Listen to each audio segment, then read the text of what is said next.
All right, how's everybody doing? Good morning on this Friday. This is Paint with Lovejoy. And again, just going to do a quick refresher on my browser to make sure that's pulling up for you guys at home. Nice. All right, so again, welcome to Paint with Lovejoy. We are going to be painting a seahorse today, as you can see on the screen. And two ways to get what you see on the screen on your canvas. You can either pause the video and draw what you see and just take it simple step by step and get that on your canvas and then pick up the video again when you are ready to paint. Or at the end of this video, I will upload what I call a traceable. And a traceable is a way for my first time and beginner painters to transfer this image to your canvas, and it takes away some of the beginning stress and frustration of painting at home. So whichever option you choose, like I said, do that and then pick up the video for painting after you get that on there. So today's painting, we are going to be using a palette knife, doing that scraping method again. And I am going to do some yellow on the seahorse, and then we're going to put some teal. I'm going to go for an untraditional colored seahorse, and then we'll do some white and blue in the background. And then when we do kind of our grass that our seahorse is hanging onto, we'll do that a bit more impasto style with a lot thicker paint. So as always, use what you have at home. If you don't have paints, but you have crayons or colored pencils, you can still follow along.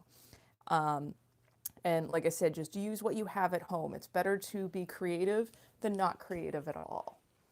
So if you are following along and want to do the knife style, I am going to start with, I'm on a smaller canvas, an 8x10 canvas, so I'm using smaller knives.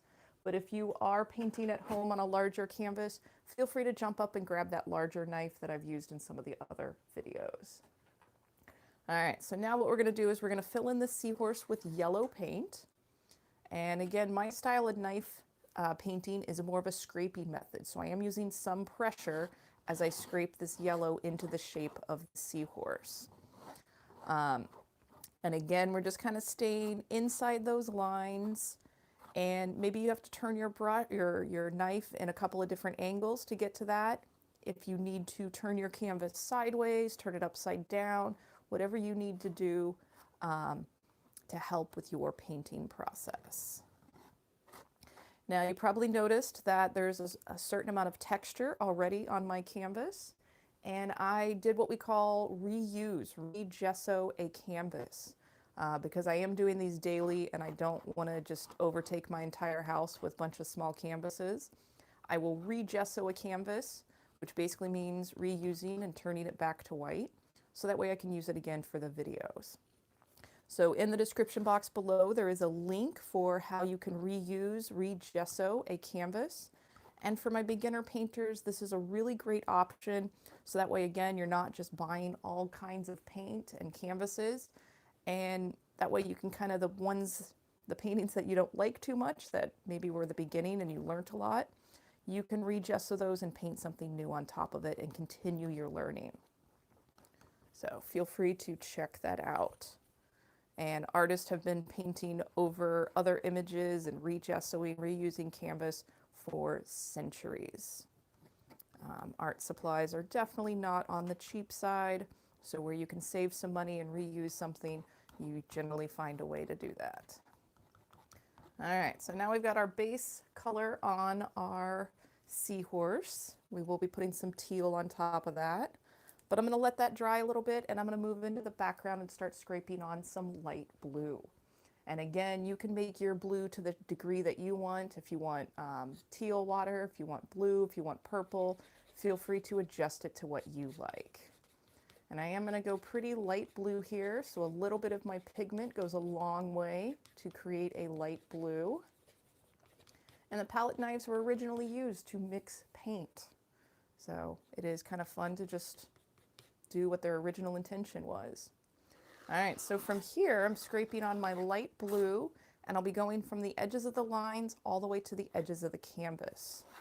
And I may actually go over the blade of grass, the seagrass that our seahorse is hanging onto. And this particular knife style is very, very therapeutic. So if you have any anxiety, any frustrations, anything that has just overwhelmed you and irritated you this week, throw it into your painting, throw it into the pressure of the scraping, and it does make you feel a little bit better. And if you want, if you are painting on a stretched canvas like this one, feel free to carry the color over the sides, the tops, and the bottom. That way it looks nice when you hang it on the wall and that color wraps around the edge. All right, like I said, yeah, I'm just gonna go right over that little blade of grass.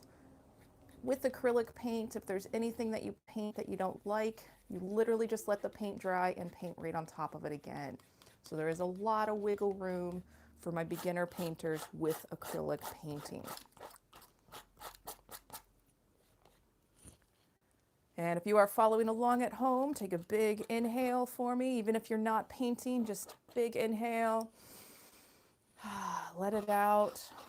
We all have something that's stressing us out or frustrating us right now, so a big breath, it's not so bad. And maybe even just take note of that. How often do you feel like you're holding your breath throughout the day, especially when you're irritated or frustrated or something's happening the way that you don't want it to happen? Just remember to take a deep breath, and it's not going to solve your problems, but it makes it a little bit easier to deal with them. And right now, there's a lot of tension, a lot of craziness happening in the world. So many people are greatly affected in various ways, but the way each person is affected is important to that person. So we all have stuff that we're dealing with right now. All right. So this is the place that you get to just forget about it for a little bit. Hey Jen, good morning. Thanks for joining us. Hope you are doing well in this crazy isolation time. All right, and again, as you get into smaller little areas, it does become a little more difficult, so don't put a lot of pressure on yourself and don't feel like you have to get it perfect.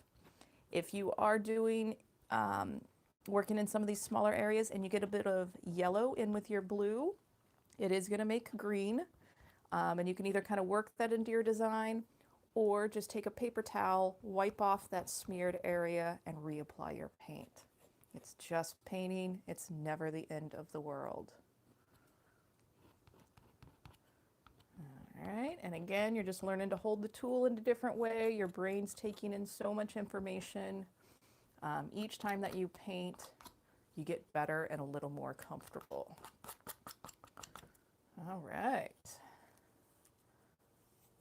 So not bad. We've got what I consider our underpainting completed.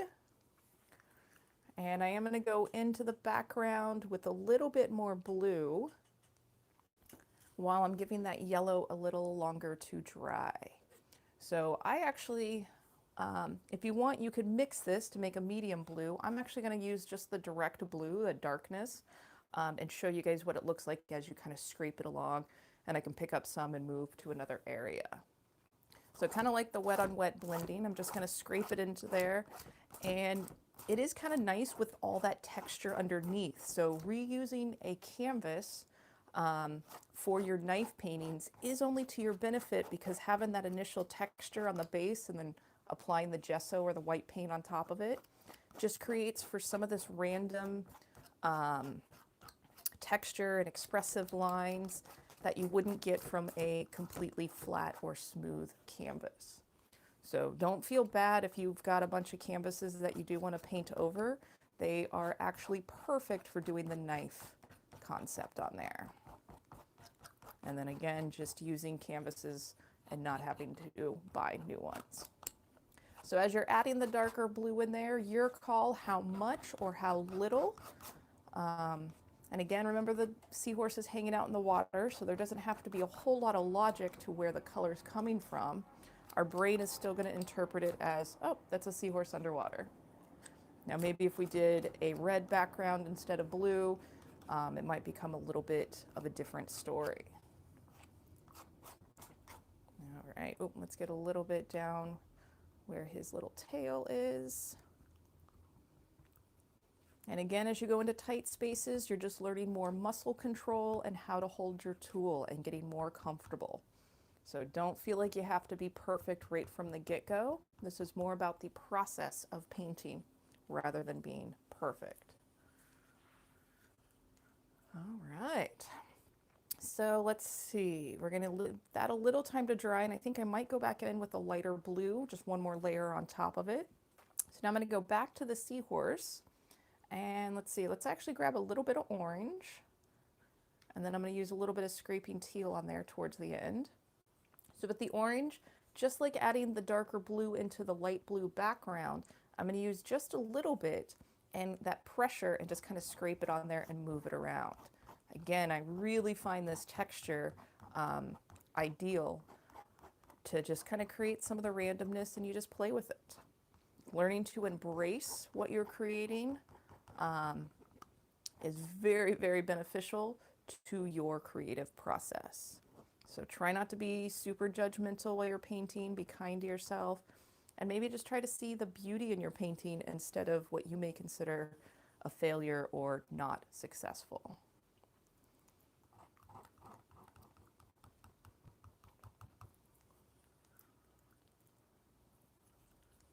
Right. Okay, so as we work on smaller canvases, I do fill up the space a little bit quicker. So I'm kind of done with that orange right now. Give that a little time to dry.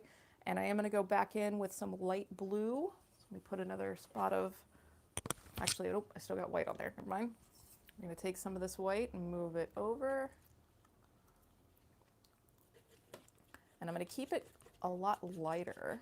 Oh, grab more white. There we go. Whoops. Okay, we're just going to grab another knife then, because that went all the way across the room. Do consider that a happy accident. All right, so just grabbing another knife, going back on there and scraping the light blue on top of it with allowing some of the darker to kind of shine through. Again, completely your call how much or how little of this you add. And if you feel like going back with other colors and, you know, really working your background even more, go right ahead and do that. As you're painting at home, please send me pictures of what you guys paint. Still, some of my most favorite emails to read in the morning, and your pictures definitely just bring a smile to my face and knowing that people follow along and actually paint at home. So you can email those to me, paintwithlovejoy@gmail.com, or tag me in any of the social media posts. All right, so pretty happy with where the background is. I like the expressiveness, I like the different colors. And I'm gonna grab, I'm gonna try just the smaller knife. And I have teal here and green here. So I'm actually just grabbing the teal. And again, just gonna scrape that on top of my seahorse. And it is really cool. I like having the yellow and the hints of orange underneath it. And your call. I'm gonna start with maybe leaving his belly a little more yellow. We may change that in a moment.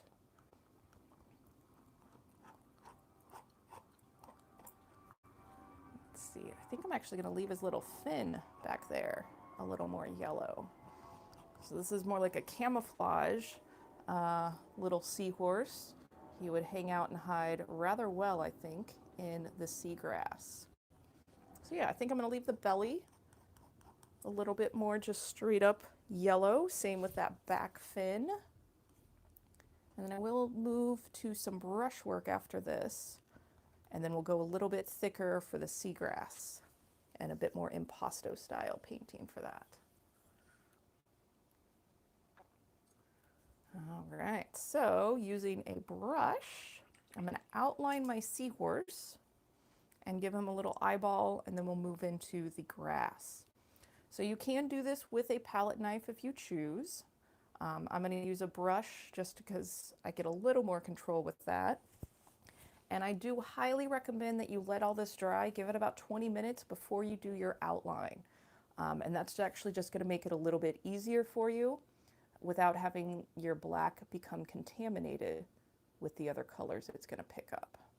I'm going to be moving right into it, again, just because I am trying to keep these at about 30 minutes practicing for another segment I will be filming later on.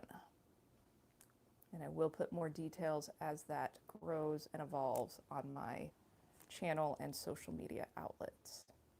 So as you are doing the outline, if you've done this for the first time, you want to remember to breathe. And if you find that you're kind of shaky as the brush touches the canvas, take an exhale as your brush touches the canvas, and it makes it a little bit easier. This does get better and more comfortable the more you practice. And by using light pressure, treating your brush kind of like a pencil,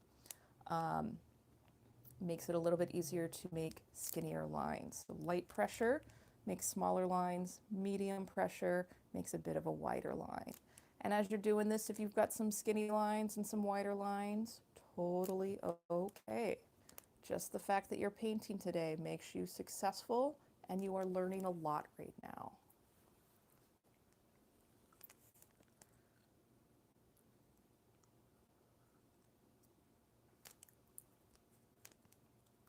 All right.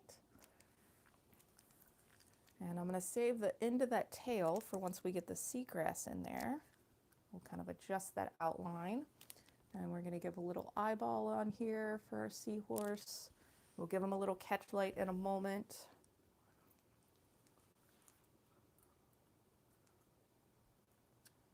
All right. So if you want to add any flair, any, I guess it would be called camouflage, for your seahorse to blend in with seagrass, feel free to add it. I've had people give their seahorses helmets, little dots, I like the dragon seahorses. So they always have these crazy little seagrass spiny things coming off their body. But you can decorate your seahorse to anything that you want. And you can jump in and use other colors too. You don't have to just stick with the colors on the plate or the colors that I'm using.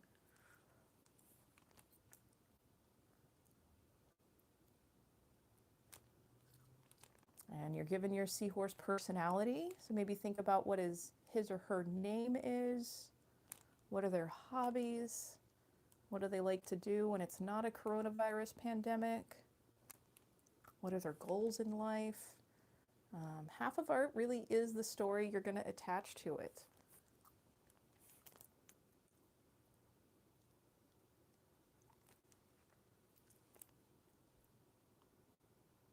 I'm going to fill in these little triangles in a moment. And again, as you're painting, I just want you to pretend that you are a kindergartner. Adults need to go back to being like a kid just as often as kids need to play like being a kid. But we've got enough stresses in the world that you do need to kind of find some outlets. So don't be afraid to give painting and creativity a try. All right, I'm getting a few more little flare happening on his back. I will use some white. That's going to help break up the space of kind of the intensity that this black paint is bringing. And I have had some people in class, when they've done their seahorse painting, switch different colors. Like if you wanted red in here, if you wanted different colored fish hanging out in there, like I said, feel free to kind of make it your own.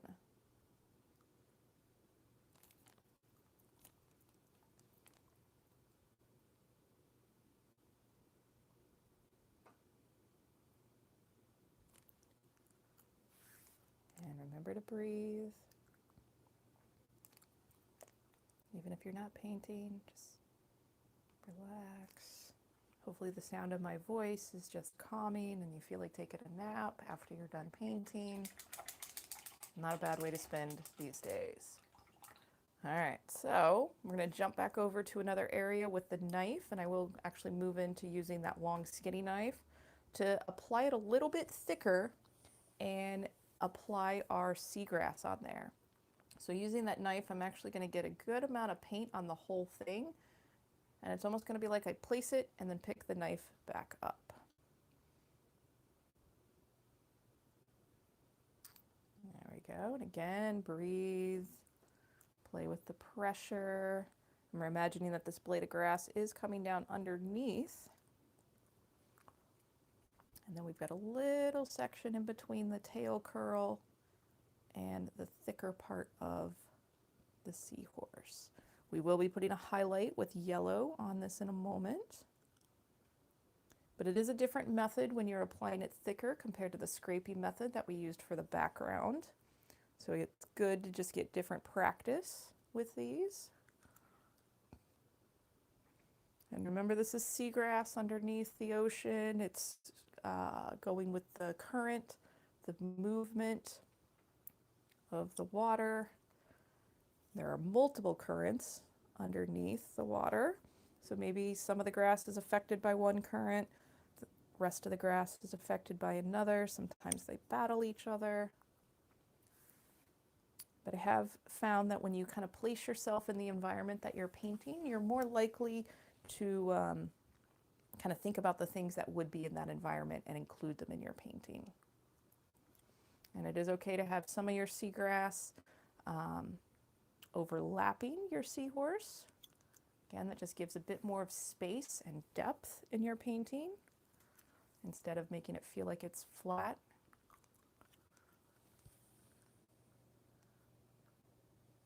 Oh, hey Linda, thanks for jumping on.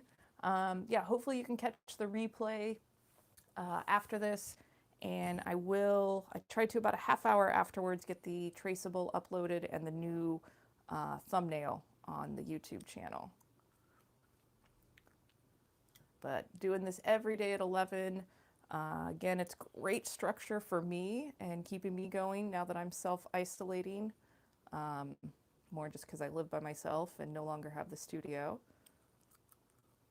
My home is now my studio, but this is keeping me sane knowing that I'm here every morning with you guys. All right, and as you're doing your seagrass, you do want to make sure that you're kind of coming off the edge of the canvas and overlapping your seagrass. So I'm going to start doing that in a moment, because again, you want to imagine that this is nice and full and we've got healthy grass for our seahorse to hang out in.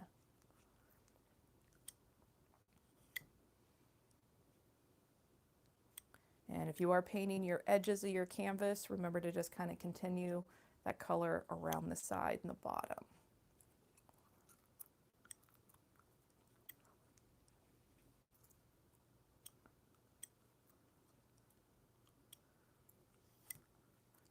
All right, and I'm almost running out of green paint. Let's try to scrape that last little bit.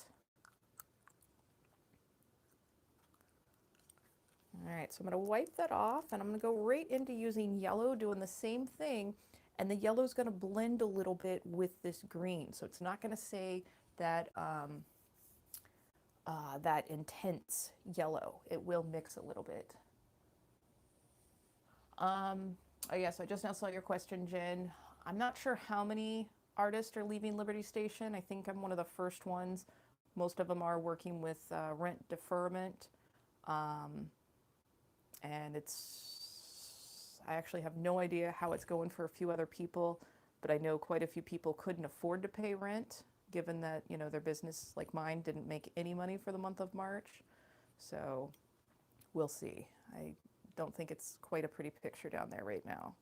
I do think I was one of the first ones to give my notice and realize that this economy is not quite fruitful for my studio classes. And the fact that I am self-supported, and I have to do what I can do to make sure my bills and pay for food and be able to get through this personally. All right, oh, so I forgot to kind of explain what I was doing, sorry. So I am just grabbing that yellow and with really light pressure, just kind of going right over some of the blades of grass that I have. And if you use a little bit more pressure afterwards, you can smooth a little bit of it and do a little bit of that blending. So just play with this. You're going to find your own balance, your own kind of groove for it. And this just gets you really comfortable, or more comfortable, with the pressure of your knife. And the more that you paint, the more that this gets easier and the more you know how to kind of control your tools. So when you're in the beginning stages of painting, it really is more about understanding your tools and how you're going to hold them compared to another artist. and what's going to work for you. So that's actually why I recommend taking classes from a variety of instructors and taking the parts that work from each instructor. Oh, I know, Jen, it is very sad. I do wish more could be done for a lot of the artists that are affected by this. I know there's a lot of art grants out there. I've applied for a few. I've applied for all the small business funding and payroll protection. But along with millions of other people, we've all been applying. So it's just going to take its toll on getting the system set up and getting everything distributed to everybody. All right, so when you are kind of done with your seagrass, I'm going to go back to the brush, clean the black paint out, and we're going to use white paint, and I'm going to put a catch light in the eye and put a few extra maybe little dots on the spine and anything else that you want to do to your seahorse. So first I'm going to do that catch light, and that's kind of a rather important catch light. So grabbing just that pure white paint, and on that black circle where I put for the eyeball, we're just going to place a dot, and it doesn't really matter entirely where you place that dot. It just, we need that high contrast. So I'm going to place my dot kind of about the 11 o'clock area, and that all of a sudden kind of brings him to life. All right, so now I'm going to grab more white, and if this is a little contaminated with the blue, that's okay. I'm not going to be too upset about it. And inside his little mohawk, same thing, just kind of like adding the yellow into our blades of grass. We're just adding a little bit of this white. My black is still wet, so I'm picking up a little bit of it. And all this is doing is giving a little bit of contrast and breaking up the space of all this intense black. Kind of like the way the yellow broke up the space of the green blades of grass. So if you're like me, and you've been moving right along and you haven't allowed your black paint or your other areas to dry, if you do realize that you've picked up some black paint after you make a mark with your white, just wipe your brush off to get rid of that black paint and pick up more white paint.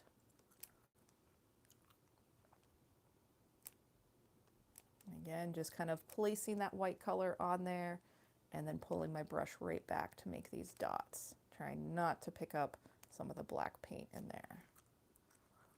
And again, if you want to go in and do different designs, write your name in the belly. If this is maybe a male seahorse and he's got, you know, little babies that are shooting out, feel free to add that. If you want to do this and maybe put 2 seahorses in there, awesome. And definitely send me a picture if you put more than 1 seahorse in your painting. All right, and I'm going to go back to the black and shape up the outline of that tail that's curving around the blade of grass. You definitely don't want to drink your paint water, and you literally will do that once, maybe twice in your life, and then you don't do it again. The struggle is real. And in all my classes, my Paint Your Pet classes, people could bring alcohol to the studio. So it was very important that you did not put your brush in your alcoholic beverage.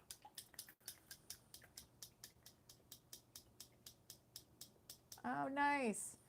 Miss Feria, I hope I said that right. It's kind of hard to see my screen right here. But thanks so much for jumping on. I'm really glad you and your daughter are enjoying the tutorials and painting together. That's awesome. All right, so I think this little dude is close to being done. And again, without even trying, I kept it at about the 30-minute mark. Tomorrow's painting is another viewer request. I'll probably do knife work again. It's going to be a purple sunset with a palm tree on there. So we haven't done a palm tree one in a while. And I am getting, let's see, I think I've got a coffee cup for Monday. I've got Balboa Park for Sunday. And I think starting to put a few of the other requests, a mermaid in next week. We got a campsite somebody wants, and even a cityscape. So I am settling down a little bit more, and it looks like I can put a future schedule on the YouTube live streaming post. So I'll get those on there and just keep growing and evolving as we go along with this. So So grateful you guys are willing to jump on and hang out with me every morning, even if it's in the afternoon or a different day from this demo. Just really glad you're taking time out of your day to hang with me and do some painting. Um, Feel free to check out my online school, Paint with Lovejoy. All my YouTube videos are on there, as well as some more in-depth paid courses. And my Intro to Knife Scraping course is on there for a monthly subscription of 25 bucks for the month. And there's 4 options in there, so check it out. And then cancel your subscription at the end of the month until you want to paint again. So that way you can get it done quickly. Awesome. So I will see you guys tomorrow. Thanks for setting the alarm so you're here. But like I said, you can always catch us on the replay. And that helps. The more you guys watch my videos, the more you share them with your friends. That helps me move along and continue to make videos for you guys. So spread the word and keep on coming back. So until tomorrow, I'll see you guys later. Cheers.